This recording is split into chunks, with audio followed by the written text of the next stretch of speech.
Alors ce soir, j'aimerais qu'ensemble on s'inspire en fait davantage de la nature pour concevoir notre vie future. Autrement dit, en fait, on élabore ensemble des moyens plus résilients, plus soutenables et surtout plus équitables en ce qui concerne notre mode de société et notre mode de vie actuel. Parce que je pense que tout à chacun, ce soir, peut faire ce constat à différents niveaux, à différentes échelles, que notre mode de vie, pour faire simple, il est de plus en plus à la dérive, qu'on va de plus en plus à l'encontre de la vie, des lois du vivant, des lois naturelles. Alors avant de continuer, je vais quand même me présenter à vous, même si on vient déjà de me présenter, parce que je pense que normalement quand on arrive dans un environnement où on ne connaît pas comme ça les personnes, on doit se présenter, mais on ne va peut-être pas faire le tour de salle, parce que vous êtes quand même nombreux, et puis je remercie énormément Xavier et puis toute l'équipe du 2004 de m'avoir fait venir ici avec vous, pour vous transmettre ce que j'ai à transmettre. Mais c'est vrai que 20 minutes, franchement, on m'a foutu la pression, là, pour un sujet qui est si vaste, qui pourrait demander des heures et des heures, des jours et des mois entiers, pour en parler, 20 minutes, ça va être très court. Donc je vais essayer de relever le défi. C'est pas dit qu'on y arrive, mais on va faire ce qu'on peut. Donc voilà, moi je m'appelle Thomas Defranou, je suis originaire des Vosges, j'ai 28 ans, et je suis membre fondateur de l'association Auracine. Alors Auracine, c'est une association en économie sociale et solidaire qui tend à promouvoir et à partager en fait les principes et les techniques surtout que la permaculture peut mettre en avant. Alors je suis aussi formateur en hygiène naturelle. L'hygiène naturelle, pour faire simple, on ne va pas la définir ce soir parce que ce n'est pas le sujet, mais l'hygiène naturelle, en fait, finalement, c'est suivre et vivre selon les lois naturelles pour être en bonne santé à tous les niveaux. Voilà. Donc en fait, cette association, elle est née du fruit d'un constat, comme je le disais au départ, assez alarmant, assez négatif, qu'on peut faire sur notre mode de vie actuel, enfin sur notre système en tout cas actuel. Et pour cause, il faut savoir par exemple qu'au 1er août, donc là il y a un peu plus d'un mois, on était dans ce qu'on appelle le jour de dépassement. Alors le jour de dépassement, c'est le jour où finalement on a consommé l'entièreté de nos ressources en carbone, en eau, en énergie, au niveau alimentaire, que la planète Terre est capable de régénérer et de produire en 365 jours. Alors autrement dit, en 212 jours, on a tout consommé. Donc à partir de ce moment-là, ça veut dire qu'on vit à crédit. Alors je ne sais pas si vous vous rendez compte, vivre à crédit au niveau de l'alimentation, au niveau de nos ressources, c'est quand même assez grave. Parce que bon, on peut faire des crédits pour des maisons, on peut faire des crédits pour des voitures. Voilà, je peux être d'accord avec ça, même si j'aurais mon mot à redire, mais bon, on ne va pas trop en parler ce soir. Mais voilà, vivre à crédit au niveau alimentaire, ça devient fou. On ne peut pas se permettre de vivre avec des ressources qui sont primaires, c'est des besoins primaires, donc voilà. Et il faut savoir que finalement, comme je le disais, on vient de consommer toutes nos ressources, mais ça devient de plus en plus dégénératif, on peut le voir, parce que ce jour de dépassement, par exemple, en 1978, c'était le 11 novembre. Et 20 ans après, en 1998, le 3 octobre. Et aujourd'hui, c'est le 1er août. Donc ça devient vraiment alarmant. Alors ce soir, on ne va pas faire le tour de tous les constats négatifs, parce que comme je le disais, je pense que tout à chacun, à différents niveaux, on a pu faire ces constats, que ce soit sur le domaine économique, sur le domaine social et culturel, sur notre environnement, sur notre production agricole, sur la santé. À tous les niveaux, chacun peut faire un constat différent qu'on va de plus en plus droit dans le mur. Heureusement, il y a des solutions. Alors ça ne va pas être une navette pour aller sur la Lune ou je ne sais quoi, malgré qu'on voit bien que notre société, elle aimerait bien aller sur Mars ou je ne sais où. Malheureusement, on ne va pas prendre une navette ce soir pour pouvoir s'échapper de cette planète. Il va bien falloir qu'on reste ici. Et ce qui est fou, c'est qu'on a fait des calculs, et c'est qu'en vivant comme on vit mondialement aujourd'hui, il faudrait qu'on dispose d'1,7 planète pour subvenir à l'entièreté des besoins de l'humanité. C'est quand même fou, 1,7 planète. Alors c'est des chiffres qui sortent, mais je ne vois pas comment on va constituer un 7 dixième de planète en plus, quoi. C'est pas possible. Donc voilà. Donc tout ça, je ne veux pas faire un constat négatif ce soir, parce que bon, comme je l'ai dit, vous le savez tous, mais c'est juste pour dresser le bilan tout vite et pour qu'on prenne bien conscience qu'aujourd'hui, on ne peut plus se permettre, je pense, d'attendre sur les gouvernements, comme moi j'ai pu le faire, comme tout à chacun a pu le faire, parce que l'heure est quand même grave quand on dit qu'au mois de juillet, au mois d'août, on a déjà consommé l'entièreté de nos ressources. Aïe, comment on va faire? Alors des solutions, il y en a, et c'est justement la permaculture. Enfin, moi, c'est ce que je vais vous transmettre ce soir. Et la permaculture, elle donne énormément de solutions à tous ces problèmes, sur tous les plans. Donc la permaculture, pour la définir très simplement, on va s'y attarder un peu par la suite, mais très simplement, c'est finalement du bon sens. Un bon sens qui s'inspire, comme je le disais au départ, de la nature pour concevoir nos modèles et nos conceptions de vie future, mais sur tous les plans à chaque fois. Donc voilà. Donc la permaculture, on peut la mettre en deux mots, perma et culture. Donc perma, c'est permanent en fait, donc culture permanente. Mais quand je dis culture, ce n'est pas la culture au sens culturel du terme, ni la culture de nos fruits et de nos légumes. C'est culture vraiment au sens large. Elle s'attaque à vraiment tous les niveaux, comme j'ai cité au début, hein, que ce soit sur l'économie, le social, l'environnemental, la communication, l'éducation, alimentaire, agroalimentaire, partout. C'est vrai qu'aujourd'hui, on entend beaucoup parler de la permaculture de plus en plus et on a tendance à l'affilier tout de suite à un système agricole naturel. Alors c'est sûr que l'agriculture, ce système naturel, c'est ce qui prend la plus grosse part dans le domaine de la permaculture. Parce que finalement, pourquoi? Parce que, comme je le disais au départ, nos ressources, nos besoins vitaux, l'alimentation, l'eau, l'énergie, c'est des besoins primaires. Parce qu'aujourd'hui, on peut se permettre de perdre le système financier, le système économique, il n'y a plus d'argent. On ne va pas mourir s'il n'y a plus d'argent. Par contre, il n'y a plus de nourriture, là, je ne sais pas comment on fait. Donc voilà, c'est pour ça que le modèle agricole va être la plus grosse partie de la permaculture, donc on va s'y attarder tout de suite, un peu plus que les autres. Mais voilà, il faut bien prendre en compte que c'est très large, la permaculture. Alors au niveau de l'agriculture, bah, c'est pareil, on a pu faire aujourd'hui les constats que notre modèle agriculture, il se casse la figure de plus en plus. Ça devient vraiment très alarmant. Il faut savoir que par exemple, il y a 50 ans, quand on mettait 1 calorie fossile investie, on pouvait sortir 2,7 calories. Ce n'est pas énorme, mais c'est déjà ça, 2,7 calories. Aujourd'hui, 50 ans après, si on investit 7 à 10 calories, on peine aujourd'hui à sortir 1 calorie alimentaire. Donc on voit bien que c'est vraiment à la dérive. Mais il y a des raisons pour cela. Donc on va essayer de s'amuser à faire des comparaisons entre le système agricole qu'on connaît aujourd'hui et le système naturel. Dans notre système agricole, par exemple, on va voir qu'on cultive des centaines d'hectares en monoculture, de blé, d'orge ou de colza, de maïs, peu importe, mais c'est de la monoculture.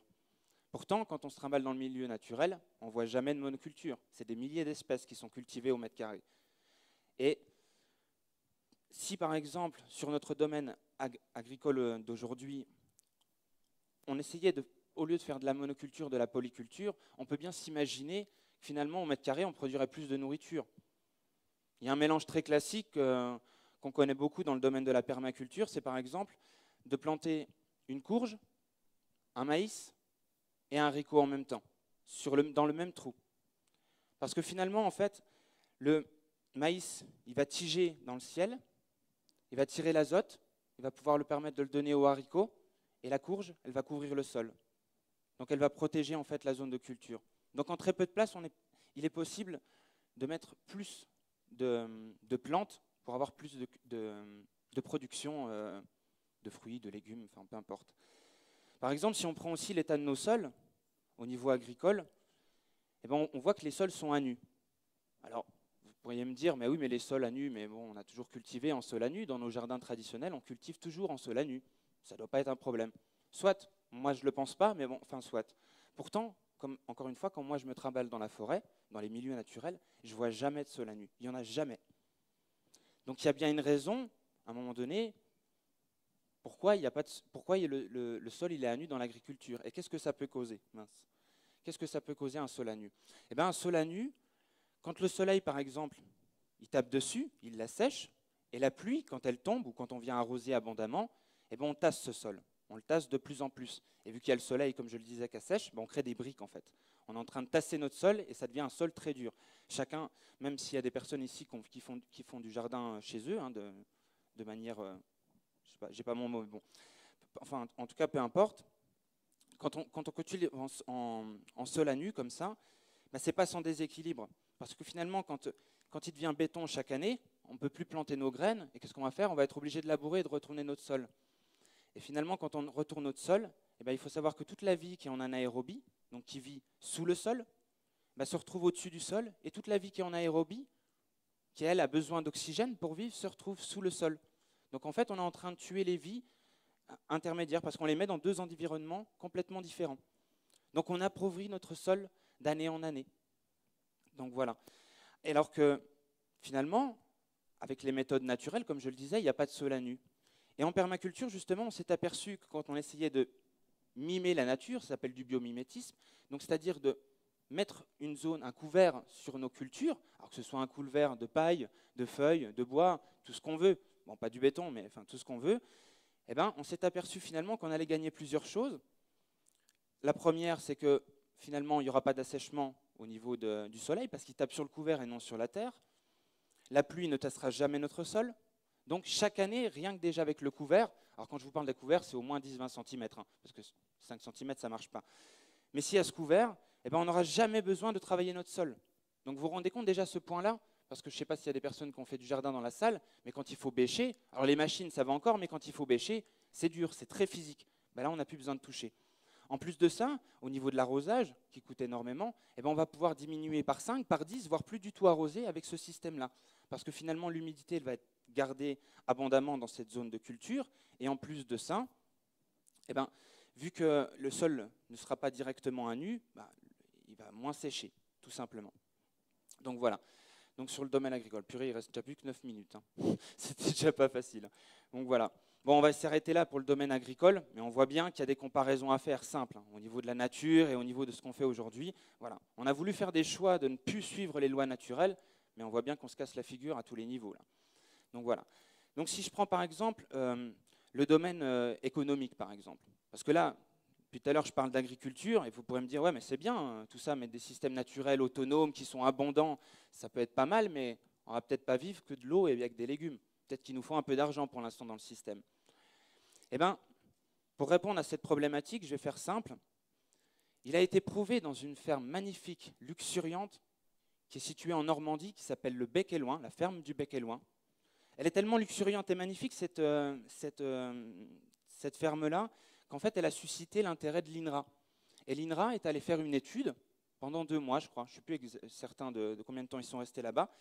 Mais finalement, au bout de cette étude, ils se sont aperçus qu'ils étaient capables de produire sur 1000 mètres carrés un chiffre d'affaires attenant 50 000 euros par an.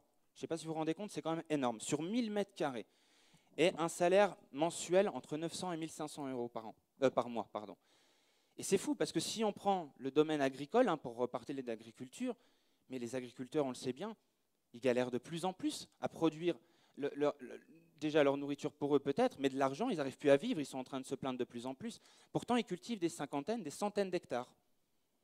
Donc on voit bien que sur le modèle économique, on peut faire quelque chose. Et après, j'ai envie de dire aussi que finalement, la permaculture aussi, elle nous met beaucoup en avant le fait de prendre soin de soi, bon, de prendre soin de la terre, mais de prendre soin de soi et de faire du travail aussi personnel et de développer notre art. Parce qu'on a tous de l'art en chacun de nous. Chacun a un art différent à produire. Et si on s'intéresse à son art et qu'on le développe de plus en plus, ce sera possible par la suite de faire un moyen financier aussi avec. Voilà.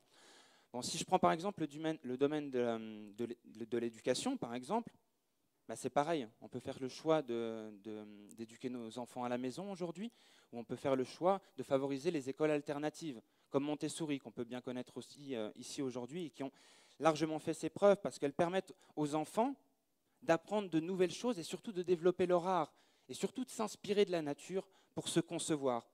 Parce qu'aujourd'hui, on n'est plus autonome, et c'est bien pour ça qu'on est dépendant. Je vais venir à la technologie. La technologie, c'est pareil. Le gros problème qu'on pourrait proposer, qu'on pourrait démontrer par rapport à la technologie, ce n'est pas la technologie en tant que telle. C'est surtout qu'on n'est pas autonome de cette technologie et on en est totalement dépendant. Mais finalement, même avec la nature, on peut s'inspirer et créer des bonnes formes de technologie.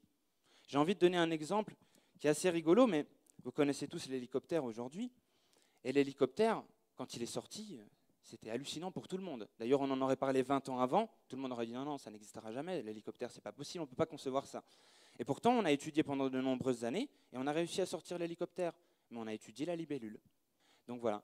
Pareil, pour le dernier TGV, le plus performant des TGV qui existent pour l'instant, je crois qu'il est au Japon, eh ben, on a étudié de nombreuses années pour étudier la meilleure ergonomie possible pour que notre TGV y fonce et qu'il remplisse les fonctions qu'on veut lui donner. Et finalement, on a pris le bec du martin-pêcheur. Une chose très simple. Alors, si vous ne connaissez pas le martin-pêcheur, regardez sur Internet. Hein, mais voilà, on a juste mimé son bec et on a créé ça. Donc on voit bien qu'au niveau de la technologie, c'est pareil. C'est très important de s'inspirer de la nature. Et comme je le disais, si on met en place des systèmes résilients, soutenables et autonomes par les principes de la permaculture, on sera beaucoup moins dépendant de cette technologie. Voilà. Alors après, sur le système alimentaire, on va dire aussi, ben là c'est pareil, il y a pas mal de choses à voir parce qu'aujourd'hui, on sait très bien, enfin sur le système alimentaire, pardon, sur notre système de santé, je voulais dire. Notre système de santé, on voit bien aussi qu'on devient de plus en plus malade et de plus en plus vite. Il y a énormément de raisons à cela, mais on pourrait en donner au niveau de l'alimentation. Notre alimentation, aujourd'hui, elle est transformée, chimique, dépourvue de vie. Il n'y a pas de micro et de macronutriments dedans, il n'y a rien, elle est vide. Et elle parcourt en moyenne 1500 km pour arriver dans notre assiette. Donc elle use énormément de polluants pour finir dans notre assiette et nous apporter quoi? Rien du tout, à part des polluants et des toxines elles-mêmes. Donc voilà, je ne vais pas livrer un constat dramatique au niveau de l'alimentation, mais quand même, on voit bien. Et aujourd'hui, on cultive des hectares de blé, de maïs, mais je ne vais pas faire un cours de physiologie ce soir. De toute façon, on n'a pas le temps, il reste 4 minutes. Mais pour faire simple, quand même, le blé, je ne vais pas vous dire que ce n'est pas un aliment, mais enfin, si vous remettez dans un contexte naturel et que vous êtes dans une forêt abondante de fruits et de légumes, avec des couleurs chaudes qui attirent, et qu'à côté, il y a du blé, vous allez choisir quoi? J'imagine ce qui vous attire, les fruits. C'est ça qu'on verrait en premier. D'ailleurs, je ne sais pas si vous avez déjà essayé de goûter un grain de blé dans votre bouche, ça ne se mange pas, c'est dur. On ne se casserait pas les dents, mais c'est quand même très dur. Et on est obligé de le transformer pour pouvoir le consommer. Donc ça veut bien dire que ce n'est pas si naturel que ça. Pourtant, aujourd'hui, c'est la base de notre alimentation. Et c'est pour ça, aujourd'hui, qu'on pense qu'on ne peut plus produire notre propre nourriture parce qu'on se base sur ces céréales. Mais si on se basait sur les fruits et légumes, qui est la nourriture principale de l'humain, mais là, on pourrait produire énormément parce qu'il faut savoir que sur un hectare, par exemple, de culture de céréales ou de maïs, peu importe, en monoculture en tout cas, sur un hectare, on est capable de produire 6 000 à 7 000 kilos de nourriture. Vous me dire, c'est déjà pas mal quand même, 7 000 kilos. Ouais, mais un verger, des arbres fruitiers, eux, ils produisent 60 tonnes à l'hectare. Vous vous rendez compte de la différence? C'est énorme. Donc, on n'arrive pas à nourrir la planète, peut-être changeons notre système agricole et on y arrivera. Parce que les fruits, voilà. Mais il faut savoir que la nature, elle est abondante par essence même. La nature, c'est l'abondance. Donc il faut véritablement s'inspirer de la nature pour concevoir nos systèmes futurs. Je vais vous donner un petit exemple. Avec rien, la nature, elle est capable de produire, par exemple, avec 1 calorie, elle produit 25 calories. Mais pour imaginer ça, c'est très simple. Prenons une graine, un noyau de pêche, par exemple. On le met dans le sol. Qu'est-ce qui va se passer? Il va y avoir de la végétation, ça va végéter pendant des années, et à un moment donné, ça va nous donner un arbre fruitier qui va nous donner des fruits. Pourtant, il n'y a eu qu'une graine. Voilà. Donc on voit bien quand même que par ce petit principe, que la nature est terriblement abondante. Donc voilà. Donc ça n'aurait été pas facile forcément ce soir de faire le tour de là où s'attelle la permaculture, parce que comme je vous l'ai dit, c'est à tous les niveaux, c'est de façon très large. Malheureusement, chaque sujet, on a envie d'en parler davantage, de se dire ouais, mais comment exactement on peut faire? Bon, je ne peux pas ce soir, malheureusement, 20 minutes. Sacrée pression, on m'a donné que 20 minutes, mais bon, voilà. Donc, j'espère avant tout ce soir avoir pu susciter chez vous l'intérêt de vous inspirer pour tous vos systèmes. Je ne vous dis pas de devenir paysan, agriculteur et compagnie, quoique. Mais bon, surtout de vous inspirer de la nature pour concevoir vos modèles de vie futurs. Parce que le gouvernement, aujourd'hui, il ne fera plus rien. C'est nous, les consommateurs, c'est nous qui pouvons changer. Mais on n'est pas obligé de révolutionner le monde. Des petits changements peuvent suffire. Voilà. Mais au niveau du travail de la terre, au niveau de l'agriculture, des paysans, c'est vrai que personne... Aujourd'hui, moi, je vois qu'à peu près 80% de la population fournit un travail dans lequel elle ne se retrouve pas du tout, qui stresse et qui ne nous plaît pas, parce qu'on a été plus ou moins obligés. Mais si finalement ces 80% se redirigeaient à l'agriculture, peut-être que ça changerait quelque chose dans ce monde. Alors, c'est sûr qu'aujourd'hui, l'agriculture, on voit que c'est du paysan, on travaille dans le caca, dans le fumier, ça sent mauvais, pardon, j'ai failli dire un gros mot. Enfin, voilà, c'est pas très attrayant. Pourtant, être paysan, c'est bien plus que ça. Parce qu'avec des systèmes en permaculture, on favorise tout. Le lien social, on favorise l'économie, comme on a pu le voir, on favorise la communication, on favorise le bien-être, la santé, on favorise l'environnement. Voilà. Parce que pour le dernier point aussi, elle s'intéresse aussi beaucoup au patrimoine et au patrimoine tout simplement. Mais c'est pareil pour le patrimoine. Je veux dire, si on commence à créer de plus en plus des jardins-forêts luxuriants, on aura un super patrimoine et là, on aura de quoi revendre. Donc voilà. Alors, pour terminer, là je sais que je vais peut-être dépasser une petite minute, il faudra m'excuser, mais je voulais terminer en vous disant que justement, parce que là on parle beaucoup de théorie, mais nous, dans notre association aujourd'hui, d'ailleurs j'ai deux amis avec qui on fait ça aujourd'hui qui sont présents dans la salle, on est en train de recréer une forêt comestible entre Saint-Étienne et Éloie, dans le domaine de la Suche, pour ceux qui connaissent. Voilà. Donc ce serait une forêt qu'on espère très abondante, et on a envie de faire cette forêt pour montrer qu'il est possible de le faire, mais surtout aussi pour favoriser le lien social et tout ce qu'on a vu. Donc voilà, donc je ne pourrais pas trop vous détailler ce soir cette forêt comestible, mais pour ceux qui auront encore un peu de temps, alors comme Xavier l'avait dit, je ne vais pas pouvoir rester trop longtemps, mais ceux qui auront plus de questions, je vais rester au moins 15-20 minutes quand même, donc vous pourrez me retrouver et me poser vos questions à ce moment-là.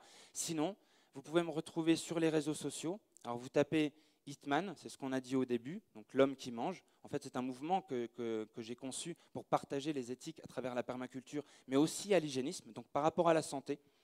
Donc voilà. Ou alors vous tapez Thomas Defranou et vous pourrez me retrouver.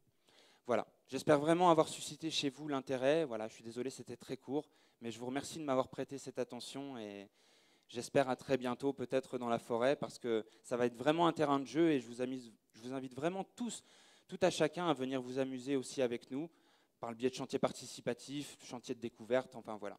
Donc merci beaucoup messieurs, dames, et je vous souhaite une très bonne soirée. Bonsoir à tous, mesdames et messieurs.